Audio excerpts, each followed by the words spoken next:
महाराज जी, काम दोष के कारण मन में दूसरों के प्रति दूषित भावनाएं उत्पन्न होने लगती हैं, जिसके कारण मानसिक अपराध बोध होता है और फिर मन में ग्लानि भी होती है, जिसके चलते भजन में बाधा उत्पन्न होती है। महाराज जी, क्या करें? ये मनोरोग कैसे ठीक होगा? इसी को जिसने मिटा दिया वही महात्मा, चाहे वो जिस पोशाक में हो। और जो काम को नहीं मिटा पाया वो राम को नहीं प्राप्त कर पाया। जहां काम तहां राम नहीं, जहां राम नहीं काम। जैसे सूर्य और अंधकार एक साथ नहीं रह सकते। जहां सूर्य है वहां अंधकार नहीं रह सकता। ये काम अज्ञान अंधकार के कारण ही अपना प्रभाव दिखा रहा है, इसकी सत्ता नहीं है। अब जब हम साधन पथ की तरफ चरण पधराए गुरु कृपा से, तब समझ में आया कि मेरे अंदर तो काम है।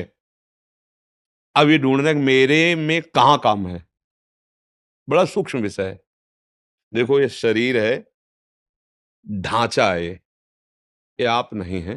इसमें चैतन्य का चेतनात्मक प्रकाश है। जैसे ऐसे हम चुंबक छुपा दें और लोहे का कुछ भी सामग्री डालें, तो जैसे चुंबक करेंगे वैसे जड़ लोहा हिलेगा। ऐसे आत्म तत्व में इच्छा नहीं है। जैसे चुंबक की इच्छा नहीं कि लोहा हिले, पर उसकी शक्ति है, वो हिला देगा उसे। ऐसे आत्मशक्ति की, अकाम आत्मशक्ति की प्रेरणा से इंद्रियों में, मन में, शरीर में एक हलचल होती, चैतन्यता। सब कर परम प्रकाशक जोई, वो अकाम है, उसमें कोई कामना नहीं। पर उसका जब चैतन्य घन स्वरूप ये आया, हम भूल गए और हम इसे अपना मान लिया। अब कामनाओं की भीड़ लग गई है सबके। एक ये स्थूल शरीर है और इसका जो संचालन कर रहा है वो सूक्ष्म शरीर है, और उसकी जो प्रवृत्तियां उदय हो रही हैं वो स्वभाव से हो रही हैं, और इन तीनों को जो प्रकाशित कर रहा है वो आत्म तत्व है। उसी के पावर से पावरवान है। ठीक है। अब ये अंतःकरण के अहम रूपी घर में ही रहता है जो काम है। ये वही, जैसे अभी समय आपके कहाँ काम है, क्योंकि आपके अंतःकरण का जो निश्चय है, बुद्धि ने निश्चय किया साधु समागम करना है, मन ने मनन किया, चित्त ने चिंतन किया, आम ने स्वीकार के लिए आके बैठ गए। अब कहाँ काम है? बोलो, इस समय तुम काम पीड़ित हो? नहीं। इसका मतलब नहीं है ना, वो स्थायी है नहीं, वो आने जाने वाला है। बात पकड़, बहुत सूक्ष्मता से पकड़ना, तब समझ पाओगे। आने जाने वाला है, वो स्थायी नहीं रहता है। ठीक है। अब आता कहाँ है? अभी हम जब भगवान की चर्चा कोई भावात्मक करें तो आपके आंसू आ जाएंगे। कोई धर्म की हानि करने वाले दुष्ट की चर्चा करें तो आपको रोष आ जाएगा। ऐसे ही अभी काम की चर्चा करें तो काम, काम का दृश्य देखें तो काम, काम कामी पुरुषों का संग करें, कामी शरीरों का संग करें तो काम। संग, संभाषण, दर्शन और आंतरिक मनन, और बन गया संकल्प। संकल्प बनते ही क्रिया करो या ना करो, आप नष्ट हो गए। जैसे स्वप्न दोष आदि है ना, कोई क्रिया नहीं होती पर संकल्प बन गया स्वप्न में ही। और ये संकल्प मिटालना होगा मन का। पहली बात, आप में कभी काम आता ही नहीं है। कोई संशय? जो चैतन्य घन हमारा स्वरूप है आत्मा, वो अकाम है, अमल है, कोई भी विकार। गोस्वामी जी ने लिखा है, ईश्वर अंश, जीव अविनाशी, चेतन, अमल, सहज सुख राशि। भगवान कह रहे हैं ममैवांशो, तू मेरा अंश है। और जिसमें तो फंसा हुआ है, मना कष्टान इंद्रियाणी प्रकृति स्थान कर सती, मन पांच ज्ञान इंद्रियों के साथ विषयों में भ्रमण कर रहा है, तू नहीं। यहां इतनी बड़ी गलती हो गई कि हमने मन को, अंतःकरण को मैं मानकर तदात्म कर लिया है। देखो, कह भी वो भी रहा है भेद रख के। मेरा मन ने कहा, अब मैं मन का गुलाम हूं, वही करूंगा जो मन कहेगा। मैं मन नहीं निकला। वहां भी वो वर्णन कर रहा भेद, पर भाव में वो तदात्म हो गया है। बस भैया, जब तक ये तदात्म वाली बात समझ में नहीं आएगी तब तक कोई जादू टोना औषधि नहीं पैदा हुई कि तुम्हारे काम को मिटा दे। बहुत सूक्ष्मता से समझा, ये काम आदि दोष औषधियों से नहीं मिटते, ये अध्यात्म से मिटते हैं। अज्ञान नष्ट होने पर ही कामना का नाश हो जाता है। जब आप ये समझ गए कि काम मेरे में नहीं, ना था कभी, ना है और ना रहेगा, पक्का तुम्हारे में काम नहीं है। काम है अंतःकरण में, और उसकी क्रिया होती है इंद्रियों में, जो स्थूल शरीर में दिखाई देती है। अंतःकरण में तदात्म होने के कारण हो रहा है। अब आप हमें गंदी चीज दें और हम आपसे ना लें, नाराज हो जाओगे? थोड़ी देर बुरा भला बोलोगे, चले जाओगे, और आप हमें गंदा नहीं कर पाओगे। ये मन जब तक जीता नहीं जाता, जीता माने इस पर विजय प्राप्त नहीं की जाती, तब तक हमारा सबसे बड़ा दुश्मन हमारा मन है। इससे बड़ा कोई त्रिभुवन में दुश्मन नहीं। आप देख लो, एक क्षण में ऐसी क्रिया करा देता है 5 मिनट की, पूरा जीवन जेल भोगो। जिसको मैं माना है, जिसको इतना प्यार किया है, वही तुम्हारा नाश करा देता है। इस मन में और हम में बहुत अंतर है। ये हमसे पावर ले रहा है, ना कि हम इससे पावर ले रहे हैं। ये बात आध्यात्मिक ही समझ सकता है, संसारिक नहीं समझ सकता। भूत के लड्डू हैं, कुछ नहीं है। ना खाए तो जले और खाए तो जले। ये भूत के लड्डू हैं काम। जो नहीं भोगे ना, ललचा रहे हैं, और जो भोगे हैं ना, वो भी पछता रहे हैं, और तृष्णा बढ़ रही है। मन में जब काम का स्फुरण हो, पहले स्फुरणा होती है, तुरंत संकल्प नहीं बनता, पहले स्फुरणा होती है। उस समय यदि आप दृष्टा हैं, जैसे आप हमें गंदी चीज दे रहे हैं, नहीं चाहिए भाई, मेरे सिद्धांत के खिलाफ है, यही बात आपको अंदर बोलनी है। अगर धर्मयुक्त काम है तो भगवान उसे आदेश करते हैं। पाणी ग्रहण संस्कार किया, पत्नी है, संतानोत्पत्ति के लिए वो भगवान की पूजा के समान है। वो विषय सेवन बाधक नहीं है, क्योंकि सिद्धांत बना हुआ है।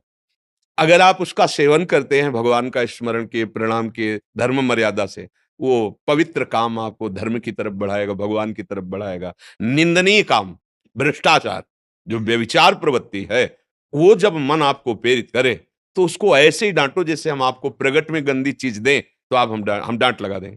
अब मन जो अंदर से गंदी सामग्री दे रहा है, तब तो आप तदात्म हो रहे हो। इतनी गंदी सामग्री दे रहा है, दूसरे की माताओं बहनों की तरफ या दूसरे पुरुषों की तरफ हमारे मन में गलत संकल्प प्रेरणा दे रहा है, आप उसको दुलार कर रहे हो। ये क्या है? तो आप क्या दुश्मन मानते हैं अपने मन को? देखिए, जब सलाह आपकी चल रही होती है अंदर ही अंदर, तो आपकी चल रही होती है। आप और मन दो नहीं होते हैं, इतने तदात्म होते हैं कि वो आपकी मांग होती है, और इंद्रियां और मन मिलकर आपको इतने गुलाम बनाए हुए हैं कि जिधर दिखवाना चाहे, जो सुनवाना चाहे, जो बुलवाना चाहे, जो चखवा खावाना चाहे, सब कुछ करने के लिए तुम तैयार हो। इसी को मिटाने के लिए, तुम्हारी गुलामी को मिटाने के लिए अध्यात्म गरज रहा है। अगर उसकी बात समझ गए तो ये सब तुम्हारे गुलाम हो जाएंगे। श्रद्धावान लभते ज्ञानम तत्परा संहितेन्द्रिया।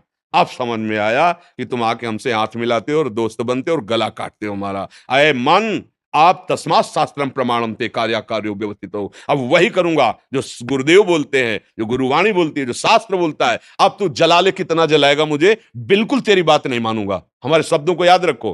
अंदर जे भी लड़ोगे तो वो क्या करता है, उसकी एक ही ताकत है, जलाना, व्यथा पैदा। नहीं सुनो ना, बड़ा सुख मिलेगा। उसको बस डांटते रहो, और डांटने के साथ डंडा चलाते रहो, राधा राधा राधा। वो तुम्हें शांत करना चाहिए। सुनो ना, सुनो, थोड़ा चुप करो, छोड़ो नाम, और हमारी बात सुनो। और जब आप सुनने लगे, फिर तुम्हारी बहादुरी काम नहीं। नाम पहारू दिवसने से, रात दिन पहरा नाम भगवान का जो गुरु ने दिया है। राधा राधा राधा राधा। अय दुष्ट, अंदर से ही बोलना नहीं, अंदर की बात। अय दुष्ट, तू चाहे मार डाल मुझे, अब मैं नहीं करूंगा।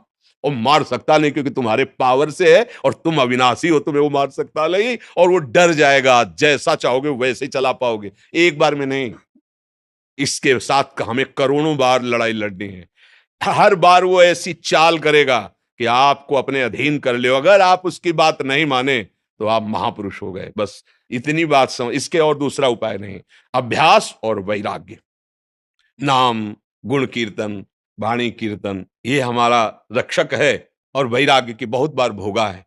अगर काम है और आप गृहस्थ हो, पत्नी है या पति है, तो धर्म पूर्वक वो एक मर्यादा बनी हुई है। और नहीं है तो फिर आपका जो मार्ग है, फिर उसी मार्ग पे चलो। मार्ग से गिले तो नष्ट कर देगा ये काम, बिल्कुल। मतलब आप समझ लो कि ये पैर छुएगा, क्या क्या नाटक करेगा, फिर भी वो गंदा काम करेगा। इसके जैसा नीच, ये अज्ञानियों का तो दुश्मन है ही, लेकिन ज्ञानियों का भी नित्य वैरी है। बड़े बड़े बुद्धिमानों को अपनी चपेट में लेकर के और फिसला के ऐसी जगह रौंदता है कि फिर लगता है, अरे ये क्या हो गया, ये क्या हो गया। एक गलती पूरे जीवन को मिटिया मेट कर दे। इस दुश्मन से सावधान। अब सावधानी, सहनशीलता। यम ही न व्यथ्यन्ते ते पुरुषम पुरुषर्षभ शम दुखा सुखाधीनम स्वमृतत्वाय कल्पते। अब वो व्यथा दे रहा है, आप राधा राधा राधा ओके सुनो, तो एक बात सुनो। अगर उस गली में चलोगे और वैसा ऐसा तो ऐसा, उसकी सुनो मत, काटो और दबकाओ, धिक्कार है तुझे, कितनी बार तूने मुझे नष्ट किया है। अब नहीं नहीं, वो धीरे धीरे धीरे धीरे जब देख लेगा कि मेरी कोई सलाह यहां नहीं मानी जाती, वो एक दिन तुम्हारे जिस दिन अधीन हुआ तो वही मन भगवान बन जाएगा, ध्यान रखना। इंद्रियाणाम मनश्शास, वही देखोगे कि वो ये तो श्री कृष्ण ही है। अब मन मन नहीं रहा, अब मन भगवत स्वरूप हो गया। इसके लिए तो प्रयास, अभ्यास और इसकी सलाह, इसमें कमजोर नहीं होना, रोना धोना नहीं, बात समझना। अगर रोने धोने वाले हो तो गिरा देगा। ये भेड़िया है, बच्चों को डराता है, सयाने को नहीं। सयाने माने प्रवीण। हट, नहीं, ये देखो बहुत सुंदर है, बस खा के देखो बहुत आनंद है, ये छू के देखो बहुत आनंद है। ऐसा वो नहीं, मेरा स्वरूप ही आनंद में, तेरे बताए हुए जितने आनंद है हमने सबने में खोज की, जब से सृष्टि हुई आज तक कहीं आनंद नहीं मिला। सारे झूठे, नहीं मानेंगे तेरी बात, नहीं माने, हट करो।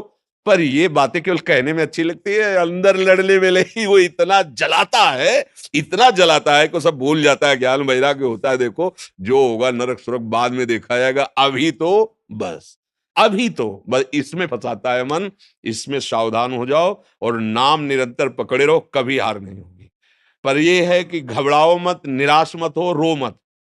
बात समझना, यहां तुम्हें ढीला पड़ने की जरूरत नहीं है। दुश्मन तुम्हारे ही दूध पिलाए बलवान हो रहा है। अगर ढीले पड़ गए तो गला दबा देगा और अधीन रखेगा, बहुत जन्मों से रख रहा है, तुम्हारा खा के तुम्हें रौंद रहा है। बात समझ लो। अगर जिस दिन तुम्हें यह भेद पता चल गया कि मेरे ही पावर से मुझे परेशान कर रहा है, और नाम का आश्रय लिया, भगवान का आश्रय लिया, तो ये परास्त हो जाएगा। अगर ना होता तो महात्माओं को भगवत प्राप्ति, स्वरूप बोध, तत्व बोध कैसे होता? इसी से तो होता है। पर इतनी छोटी मोटी लड़ाई नहीं है, महाभारत से भी बड़ी लड़ाई है ये। क्योंकि वहां बाहर अस्त्र चल रहा, अंदर ही है। अंदर, घर के अंदर का दुश्मन बहुत खतरनाक होता है। बाहर वाले से तो दरवाजे बंद कर लिए, निपट लेंगे, जब बाहर निकलेंगे पूरी तैयारी से। और घर में, अगर घर ही में है तो सोते जागते हर समय भय है। तो ये ठाड़े बैठे परे उताना, कबीर कहे हम रहे ठिकाना।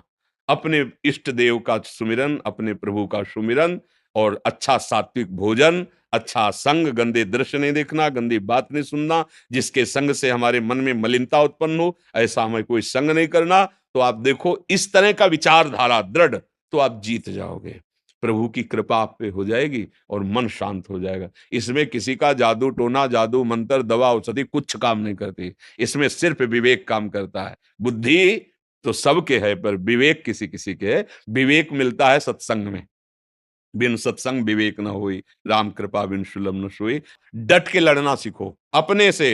यहाँ डट के लड़ना बाहर से सब सिखाया जाता है, अंदर अध्यात्म अंतर्मुखता है। अंता हाँ, संगम त्यजेत मिथुन व्रति नाम मुमुक्षु सर्वात्मना न विसृजेत बहिरिंद्रियाणि एकश्चरन् राश्चित्त मनंत से। चित्त को भगवान में जोड़ते हुए असंग भावना से, अंतर्मुखता इंद्रियों की, गंदे विचार, गंदी स्फुरणाएं, गंदी बातों का अंदर ही विरोध करते हुए त्याग करके कभी कदम इन मन बुद्धि के द्वारा प्रेरित होकर गंदे आचरण में न दे, और नाम जप करे तो देर न लगे, चमत्कार प्रकट हो जाए जीवन में। आनंद, शांति, किसी भी परिस्थिति में न दुख है न सुख है, हर समय प्रसन्नात्मा, ब्रह्मभूता प्रसन्नात्मा। तो मनुष्य जीवन तो इसी आनंद के लिए मिला है। हाँ, लड़ना सीखो, इस मन से लड़ना सीखो, वो बल आएगा नाम। श्री हरिवंश नाम बल्लहों, अपने मन भाई सब कहो। देखते हैं, देख लेंगे, एक तरफ गुरु प्रदत्त नाम है और एक तरफ भगवद अंश स्वरूप मन है। लड़ाई जोर की है, कोई कमजोर नहीं है। और जितना सह सकोगे उतना ही आगे बढ़ पाओगे।